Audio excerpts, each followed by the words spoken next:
ಸುಮಾರು 6 ಜನರಿಗೆ ಸಂಬಂಧಪಟ್ಟಂತಹ ಶೆಡ್ಗಳನ್ನ ನೆಲಸಮಗೊಳಿಸಿದ್ದಾರೆ.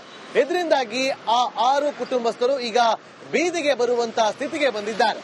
ಸರ್ಕಾರದಿಂದಲೇ ಮಂಜೂರಾಗಿದ್ರು ಕೂಡ ಈ ಒಂದು ಶೆಡ್ಗಳನ್ನ ಕೆಡವಿದ್ದು ಯಾಕೆ ಅನ್ನುವ ಪ್ರಶ್ನೆ ಎದ್ದಿದೆ. ಈ ರಿಪೋರ್ಟ್ ನೋಡಿ. ಅನ್ಯ ಧರ್ಮೀಯರು ವಾಸ ಮಾಡ್ತಿರುವಂತಹ ಬಡಾವಣೆಗೆ ರಸ್ತೆ ನಿರ್ಮಾಣ ಮಾಡಿಕೊಡೋದಕ್ಕೆ ಮಂಡ್ಯದ ನಾಗಮಂಗಲ ಪುರಸಭೆಯಿಂದ ರಸ್ತೆ ನಿರ್ಮಾಣ ಮಾಡಲಾಗ್ತಾ ಇದೆ. ಆದ್ರೆ ಆ ರಸ್ತೆಗೆ ಹಿಂದೂ ಕುಟುಂಬಗಳಿಗೆ ಕಾನೂನುಬದ್ಧವಾಗಿ ಮಂಜೂರಾಗಿದ್ದಂತ ಜಮೀನನ್ನ ವಶಪಡಿಸಿಕೊಳ್ಳೋ ಜೊತೆಗೆ ಆ ಜಮೀನಲ್ಲಿದ್ದಂತ ಶೆಡ್ ಅನ್ನ ತೆರವು ಮಾಡಲಾಗಿದೆ. ಇದು ಭಾರಿ ಆಕ್ರೋಶಕ್ಕೆ ಕಾರಣ ಆಗಿದೆ. ಸದ್ಯ ಆ ಜಾಗದಲ್ಲಿದ್ದೀನಿ.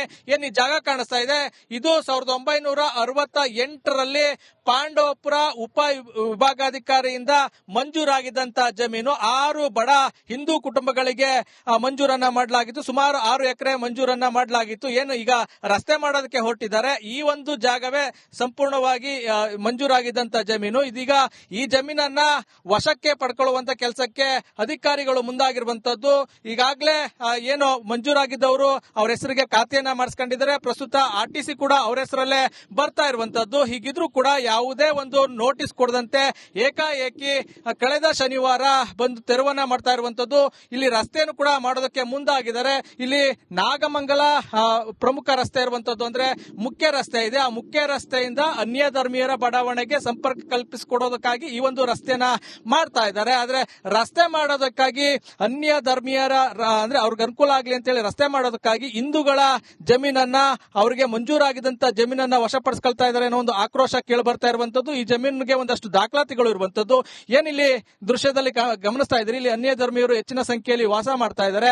ಅವ್ರಿಗೆ ಅನುಕೂಲ ಕಲ್ಪಿಸಿಕೊಡ್ಬೇಕು, ಅವ್ರಿಗೆ ಏನು ಒಂದಷ್ಟು ಸುಗಮವಾಗಿ ಸಂಚಾರ ಮಾಡೋದಕ್ಕೆ ಅವಕಾಶ ಆಗಬೇಕು ಅನ್ನೋ ಕಾರಣಕ್ಕಾಗಿ ಈ ಒಂದು ಜಾಗವನ್ನ ವಶಪಡಿಸ್ಕೊಳ್ತಾ ಇದ್ದಾರೆ ಅನ್ನೋ ಒಂದು ಆರೋಪ ಕೇಳಿ ಬಂದಿರುವಂತದ್ದು. ಒಂದಷ್ಟು ಡಾಕ್ಯುಮೆಂಟ್ಗಳು ಕೂಡ ಇಲ್ಲಿರುವಂತದ್ದು. ಆ ಡಾಕ್ಯುಮೆಂಟ್ ಆಧರಿಸಿ ಒಂದಷ್ಟು ಮನವಿ ಮಾಡ್ಕೊಂಡ್ರು ಕೂಡ ಅಧಿಕಾರಿಗಳು ಯಾವುದೇ ರೀತಿಯ ಕಿಮ್ಮತ್ತನ್ನ ನೀಡಿಲ್ಲ. ಏಕಾಏಕಿ ಬಂದು ಈಗ ತೆರವನ್ನ ಮಾಡ್ತಾ ಇರುವಂತದ್ದು. ಈ ಜಾಗದಲ್ಲಿ ರಸ್ತೆ ಕೂಡ ಮಾಡೋದಕ್ಕೆ ಹೊರಟಿದ್ದಾರೆ. ಇದು ಭಾರಿ ಆಕ್ರೋಶಕ್ಕೆ ಕಾರಣ ಆಗ್ತಾ ಇರುವಂತದ್ದು.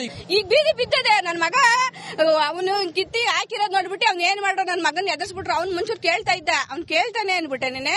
ಅವ್ನೇನ್ ಎದುರಿಸುದ ಬಿದ್ರಸು ನಾನು ಒಂದು 4-5 ದಿವಸದಿಂದ ಹತ್ತಿ ಕರ್ದಿ ನನ್ನ ಮಗನ ಏನಾರ ಆದ್ರೆ ಅವರೇ ಕಾರಣ. ಈಗ ನಿಮ್ಮ ಮಗ ಮನೆ ಬಿಟ್ಟು ಹೋಗಿದಾರ? ಇವ್ರು ಎದುರಿಸ್ಬಿಟ್ಟವ್ರೆ, ಎದುರ್ಸವ್ರೆ. ಅಂದ್ರೆ ನಿಮ್ಮ ಮಗನ ಎದುರಿಸಿದ್ಕೆ ಮನೆ ಬಿಟ್ಟು ಹೋಗಿದಾರ? ಎದುರಿಸ್ಬಿಟ್ಟವ್ರೆ. ನನ್ ಒಳಕ್ ಹಾಕ್ತೀನಿ. ಈಗ ಏನಾಗಬೇಕಮ್ಮ? ಈಗ ನಮ್ಗೆ ಹೆಂಗೆ ಪರಿಹಾರ ನಮ್ ತಾತನಿಂದ ಹೆಂಗಿತ್ತು ಜಮೀನು, ನಾವ್ ಮಾತ್ರ ಸ್ವತ್ತು ಅಲ್ಲೇ ಜೀವ ಬಿಟ್ರುವೆ ಜಮೀನ್ ಬಿಟ್ಕೊಡಲ್ಲ. ನಮಗ್ ಪರಿಹಾರ ಕೊಡ್ಬೇಕು. 30 ಲಕ್ಷ ರೂಪಾಯಿ ಅಲ್ಲಿ ಇದ್ದಿದ್ದ ಐಟಮು ಕಾಯಿಗಳೆಲ್ಲ ಕೊಂಡ್ಕೊಂಬಂದಿ ದೊಡ್ಡ ಶೆಡ್ಡಿಗೆ ನನ್ ಮಕ್ಳು ಹಾಕೊಂಡ್ ಜೀವನ ಮಾಡ್ತಿದ್ದು. ಆ ಕಾಯಿಗೆ ಬೆಂಕಿ ಇಕ್ಬಿಟ್ಟು ರಾತ್ರಿ ತುಂಬ್ಕೊಂಡ್ ಹೋಗ್ಬಿಟ್ಟು ಯಾರು ಯಾಕೆ ಮಕ್ಕಳನ್ನ ಎದುರು ಸೋಡ್ಸ್ಬಿಟ್ಟವ್ರಲ್ಲ. ಅಲ್ಲಿ ಜಮೀನ್ ಬೇಕಾ? ಜಾಗ ಜಮೀನ್ ಬೇಕು ನಮ್ಗೆ ಯಾವ್ದು ಬೇಡ. ಬೇರೆ ಕಡೆ ಕೊಟ್ರು ಒಪ್ಪಲ್ಲ. ಹೇಳ್ತಿಲ್ವಾ, ನಾವ್ ಎಷ್ಟು ಈ ಕುಟುಂಬ ಐತೆ ಅಲ್ಲೇ ವಿಷ ಕುಡ್ದ ಸಾಯ್ತೀವಿ. ಸರ್ಕಾರನೇ ಕಾರಣ. ನಮ್ಗೇನೇ ಬಂದ್ರು ಸರ್ಕಾರನೇ. ಇವಾಗ ನಮ್ದು ಶೆಡ್ಡಂದು, ಕಾಯ್ದು, ಹಸಿದು, ಆಡಂದು ಮುನ್ಸಿಪಾಲ್ಟಿರು ಎದ್ದಸ್ರಿಗಳೆಲ್ಲ ಸೇರ್ಬಿಟ್ಟು ಅವ್ನ್ ಬಡವ ಅನ್ಬಿಟ್ಟು ಏನನ್ನ ಮಾಡ್ಬಿಡೋಣ ಅನ್ಬಿಟ್ಟು ಈ ಕೆಲಸ ನಮಗ್ ಮಾಡವ್ರೆ. ನಮಗ್ ನ್ಯಾಯ ದೊರಕಿಸ್ಕೊಡ್ಬೇಕು. ನನ್ ಮಗ ಎಲ್ಲಿದ್ರು ಮನೆಗೆ ಬರ್ಬೇಕು. ನನ್ ಮಗ ಸರ್ ಈಗ ಅಂತಿಮವಾಗಿ ಏನಾಗ್ಬೇಕು ಸರ್? ನಮ್ಗೆ ಜಮೀನ್ ಬೇಕು ಸ್ವಲ್ಪ ಇಷ್ಟ. ಬೇರೆ ಇಲ್ಲ ಸ್ವಾಮಿ, ಎಲ್ಲೂ ಕೇಳಿ ನೋಡಿ. ಇಲ್ಲ ಒಂದ್ ಪೈಸದ್ದು ಇಲ್ಲ. ನಮ್ ಮಕ್ಕಳ ಜೀವನ ಸಹ ಏನಿಲ್ಲ ಸ್ವಾಮಿ. ಅದನ್ನ ಬಿಟ್ರೆ ನಮ್ಗೆ ಏನಿಲ್ಲ. ನೀರ್ ಗಂಟೆಗೆ ಬಿಟ್ಟು ಅದೇ ಬೆಳ್ಕೊಂತೀವಿ. ನಮ್ಗೆ ಸ್ವಾಧೀನ ಕೊಟ್ರು, RTC ಬತ್ತು. ನಾವು ಸ್ವಾಧೀನ ಬೆಳ್ಕೊಂಡ್ ತಿಂತಿದ್ದೀವಿ. ಇನ್ನೇನ್ ಮಾಡಕ್ ಹೋಗಿಲ್ಲ. ಇವ್ರ ಅಕ್ರಮ ಬಂದ್ಬಿಟ್ಟು ಎಲ್ಲಾನು ಹೊಡೆದಾಕ್ಬಿಟ್ರೆ ಏನ್ ಸ್ವಾಮಿ ನಾವು ಮಾಡೋದು? ಮಕ್ಕಳು ನಿಮ್ MLA ಅದ್ರ ಸಚಿವರು ತಂದಿದ್ರ ಗಮನಕ್ಕೆ? ಸಲ ಹೋಗಿದ್ದು ನೋಡ ಹೇಳ್ತಿರಿ ಅಂತ ಅವ್ರು ಹೇಳಿದ್ರು ಸ್ವಾಮಿ. ಅಷ್ಟೇ ಅವರು ಹೇಳ್ತೀನಿ, ಡಿಸಿಯರ್ಗೆ ಹೇಳ್ತಿ ನೋಡ್ತೀನಿ ಅಂತ ಹೇಳಿದಷ್ಟೇ. ಅವ್ರಿಗೆ ಇನ್ನೇನು ಮಾತಾಡಿಲ್ಲ ಅವ್ರು. ಕ್ಯಾಮ್ರಾಮನ್ ಜೊತೆ ಆನಂದ್, ರಿಪಬ್ಲಿಕ್ ಕನ್ನಡ, ಮಂಡ್ಯ. ತಾನು ಶವವನ್ನ ಹೂತು ಸುಮಾರು 6 ಜನರಿಗೆ ಸಂಬಂಧಪಟ್ಟಂತಹ ಶೆಡ್ಗಳನ್ನ ನೆಲಸಮಗೊಳಿಸಿದ್ದಾರೆ. ಇದರಿಂದಾಗಿ ಆ 6 ಕುಟುಂಬಸ್ಥರು ಈಗ ಬೀದಿಗೆ ಬರುವಂತಹ ಸ್ಥಿತಿಗೆ ಬಂದಿದ್ದಾರೆ.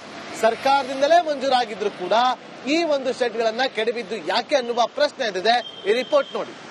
ಅನ್ಯ ಧರ್ಮೀಯರು ವಾಸ ಮಾಡ್ತಿರುವಂತಹ ಬಡಾವಣೆಗೆ ರಸ್ತೆ ನಿರ್ಮಾಣ ಮಾಡಿಕೊಡೋದಕ್ಕೆ ಮಂಡ್ಯದ ನಾಗಮಂಗಲ ಪುರಸಭೆಯಿಂದ ರಸ್ತೆ ನಿರ್ಮಾಣ ಮಾಡಲಾಗ್ತಾ ಇದೆ. ಆದ್ರೆ ಆ ರಸ್ತೆಗೆ ಹಿಂದೂ ಕುಟುಂಬಗಳಿಗೆ ಕಾನೂನುಬದ್ಧವಾಗಿ ಮಂಜೂರಾಗಿದ್ದಂತ ಜಮೀನನ್ನ ವಶಪಡಿಸಿಕೊಳ್ಳೋ ಜೊತೆಗೆ ಆ ಜಮೀನಲ್ಲಿದ್ದಂತ ಶೆಡ್ ಅನ್ನ ತೆರವು ಮಾಡಲಾಗಿದೆ. ಇದು ಭಾರಿ ಆಕ್ರೋಶಕ್ಕೆ ಕಾರಣ ಆಗಿದೆ. ಸದ್ಯ ಆ ಜಾಗದಲ್ಲಿದ್ದೀನಿ. ಏನ್ ಈ ಜಾಗ ಕಾಣಿಸ್ತಾ ಇದೆ, ಇದು 1968ರಲ್ಲಿ ಪಾಂಡವಪುರ ಉಪ ವಿಭಾಗಾಧಿಕಾರಿಯಿಂದ ಮಂಜೂರಾಗಿದ್ದಂತ ಜಮೀನು. 6 ಬಡ ಹಿಂದೂ ಕುಟುಂಬಗಳಿಗೆ ಮಂಜೂರನ್ನ ಮಾಡಲಾಗಿತ್ತು. ಸುಮಾರು 6 ಎಕರೆ ಮಂಜೂರನ್ನ ಮಾಡಲಾಗಿತ್ತು. ಏನು ಈಗ ರಸ್ತೆ ಮಾಡೋದಕ್ಕೆ ಹೊರಟಿದ್ದಾರೆ. ಈ ಒಂದು ಜಾಗವೇ ಸಂಪೂರ್ಣವಾಗಿ ಮಂಜೂರಾಗಿದ್ದಂತ ಜಮೀನು. ಇದೀಗ ಈ ಜಮೀನನ್ನ ವಶಕ್ಕೆ ಪಡ್ಕೊಳ್ಳುವಂತ ಕೆಲಸಕ್ಕೆ ಅಧಿಕಾರಿಗಳು ಮುಂದಾಗಿರುವಂತದ್ದು. ಈಗಾಗಲೇ ಏನು ಮಂಜೂರಾಗಿದ್ದವರು ಅವ್ರ ಹೆಸರಿಗೆ ಖಾತೆಯನ್ನ ಮಾಡಿಸ್ಕೊಂಡಿದ್ದಾರೆ. ಪ್ರಸ್ತುತ RTC ಕೂಡ ಅವರ ಹೆಸರಲ್ಲೇ ಬರ್ತಾ ಇರುವಂತದ್ದು. ಹೀಗಿದ್ರೂ ಕೂಡ ಯಾವುದೇ ಒಂದು ನೋಟಿಸ್ ಕೊಡದಂತೆ ಏಕಾಏಕಿ ಕಳೆದ ಶನಿವಾರ ಬಂದು ತೆರವನ್ನ ಮಾಡ್ತಾ ಇರುವಂತದ್ದು. ಇಲ್ಲಿ ರಸ್ತೆಯನ್ನು ಕೂಡ ಮಾಡೋದಕ್ಕೆ ಮುಂದಾಗಿದ್ದಾರೆ. ಇಲ್ಲಿ ನಾಗಮಂಗಲ ಪ್ರಮುಖ ರಸ್ತೆ ಇರುವಂತದ್ದು, ಅಂದ್ರೆ ಮುಖ್ಯ ರಸ್ತೆ ಇದೆ. ಆ ಮುಖ್ಯ ರಸ್ತೆಯಿಂದ ಅನ್ಯ ಧರ್ಮೀಯರ ಬಡಾವಣೆಗೆ ಸಂಪರ್ಕ ಕಲ್ಪಿಸಿಕೊಡೋದಕ್ಕಾಗಿ ಈ ಒಂದು ರಸ್ತೆನ ಮಾಡ್ತಾ ಇದ್ದಾರೆ. ಆದ್ರೆ ರಸ್ತೆ ಮಾಡೋದಕ್ಕಾಗಿ ಅನ್ಯ ಧರ್ಮೀಯರ ಅಂದ್ರೆ ಅವ್ರಿಗೆ ಅನುಕೂಲ ಆಗ್ಲಿ ಅಂತ ಹೇಳಿ ರಸ್ತೆ ಮಾಡೋದಕ್ಕಾಗಿ ಹಿಂದೂಗಳ ಜಮೀನನ್ನ ಅವರಿಗೆ ಮಂಜೂರಾಗಿದ್ದಂತ ಜಮೀನನ್ನ ವಶಪಡಿಸ್ಕೊಳ್ತಾ ಇದ್ದಾರೆ ಅನ್ನೋ ಒಂದು ಆಕ್ರೋಶ ಕೇಳಿ ಬರ್ತಾ ಇರುವಂತದ್ದು. ಈ ಜಮೀನಿಗೆ ಒಂದಷ್ಟು ದಾಖಲಾತಿಗಳು ಇರುವಂತದ್ದು. ಏನಿಲ್ಲಿ ದೃಶ್ಯದಲ್ಲಿ ಗಮನಿಸ್ತಾ ಇದ್ರಿ, ಇಲ್ಲಿ ಅನ್ಯ ಧರ್ಮೀಯರು ಹೆಚ್ಚಿನ ಸಂಖ್ಯೆಯಲ್ಲಿ ವಾಸ ಮಾಡ್ತಾ ಇದ್ದಾರೆ.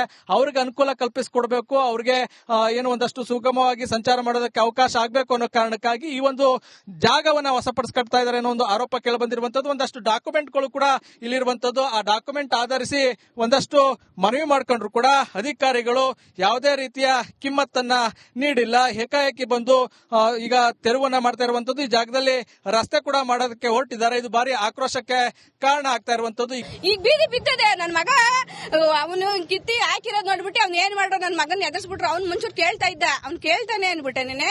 ಅವ್ನೇನ್ ಎದುರಿಸುದ ಬಿದ್ರಸು ನಾನು ಒಂದು 4-5 ದಿವಸದಿಂದ ಹತ್ತಿ ಕರ್ದಿ ನನ್ನ ಮಗನ ಏನಾರ ಆದ್ರೆ ಅವರೇ ಕಾರಣ. ಈಗ ನಿಮ್ಮ ಮಗ ಮನೆ ಬಿಟ್ಟು ಹೋಗಿದಾರ? ಇವ್ರು ಎದುರಿಸ್ಬಿಟ್ಟವ್ರೆ, ಎದುರ್ಸವ್ರೆ. ಅಂದ್ರೆ ನಿಮ್ಮ ಮಗನ ಎದುರಿಸಿದ್ಕೆ ಮನೆ ಬಿಟ್ಟು ಹೋಗಿದಾರ? ಎದುರಿಸ್ಬಿಟ್ಟವ್ರೆ. ನನ್ ಒಳಕ್ ಹಾಕ್ತೀನಿ.